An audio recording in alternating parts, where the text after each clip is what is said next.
السلام علیکم دوستوں، ویلکم ہے آپ کا چائلڈ ٹی وی کی نئی ویڈیو میں۔ اگر ابھی تک اپنے ہمارے چینل کو سبسکرائب نہیں کیا تو جلدی جائیں، ہمارے چینل کو سبسکرائب کریں، شیئر کریں، لائک کریں اور بیل آئیکن کو دبائیں تاکہ ہر آنے والی نئی ویڈیو اب تک پہنچ سکے۔ آج کی کہانی ایک چڑیل اور جن کی ہے۔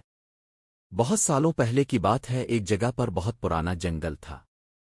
جنگل کافی سنسان تھا۔ جنگل دکھنے پہ بہت خوفناک لگتا تھا۔ وہاں پر ہر وقت طرح طرح کے جانوروں اور عجیب و غریب ڈرونی آوازیں آتی رہتی تھیں۔ اسی جنگل میں ایک بڑا ڈرونا خوفناک جن رہتا تھا۔ اس کے ساتھ ایک بڑی بھیانک خوفناک چڑیل بھی رہتی تھی۔ چڑیل کے پاس ایک اڑنے والی جادوئی چھڑی بھی تھی۔ اسی جنگل کے اندر ان کا گھر بھی تھا۔ وہ ایک پرانی حویلی تھی۔ وہ حویلی کافی عرصے سے سنسان پڑی تھی۔ حویلی دکھنے میں باہر سے بہت ڈرونی لگتی تھی۔ اسی حویلی میں ان دونوں کا بسی رہ تھا۔ ایک دن چڑیل کہیں باہر گئی ہوئی تھی۔ اچانک وہ اپنی جادوئی چھڑی پر اڑتے ہوئے گھر پہنچی۔ اس نے دیکھا کہ حویلی کے باہر جن اس کا انتظار کر رہا تھا۔ وہ جلدی سے اپنی چھڑی سے اتری اور حویلی کے اندر داخل ہو گئی۔ حویلی کے اندر ان کا ایک کمرہ تھا۔ کمرہ بہت ڈرونا تھا۔ کمرے کا حال یہ تھا کہ ہر طرف کھوپڑیاں اور خون تھا۔ اس کمرے میں چڑیل کی ایک گڑیا تھی۔ اس گڑیا کے اندر سوئیاں لگی ہوئی تھی۔ گڑیا دیکھنے میں بہت ڈرونی تھی۔ اس کے علاوہ کمرے میں اس کی بلی بھی تھی۔ بلی بہت بڑی تھی اور اس کا رنگ کالا تھا۔ دیکھنے میں بلی بھی کافی خوفناک اور خطرناک معلوم ہوتی تھی۔ پھر چڑیل کمرے میں داخل ہوئی اور کٹورے میں کچھ گرم کرنے لگ گئی۔ اس کٹورے میں سبز رنگ کا عجیب و غریب پانی تھا۔ اچانک کمرے میں جن آ گیا۔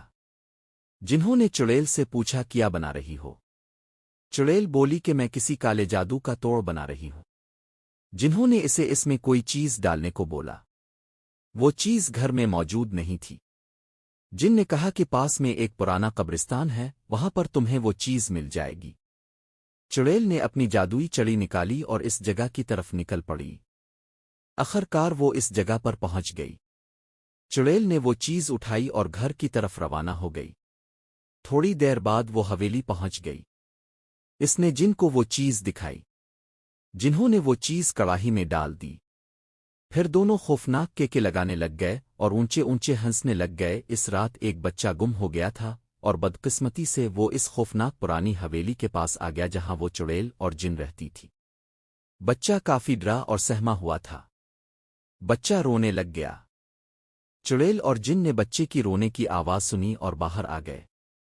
بچہ چڑیل اور جن کو دیکھ کر ڈر گیا اور اونچی اونچی چیخیں مارنے لگ گیا۔ بچہ بھاگنے لگ گیا۔ جن اور چڑیل اس کے پیچھے لگ گئے۔ بدقسمتی سے بچہ ان دونوں کے ہاتھ لگ گیا۔ چڑیل اور جن نے بچے کو مار دیا۔ نتیجہ اس کہانی سے ہمیں یہ سبق ملتا ہے کہ رات کو بچوں کو گھر سے باہر نہیں نکلنا چاہیے، خاص کر رات کے وقت، نہیں تو دردناک نتیجے کا باعث بنتی ہے۔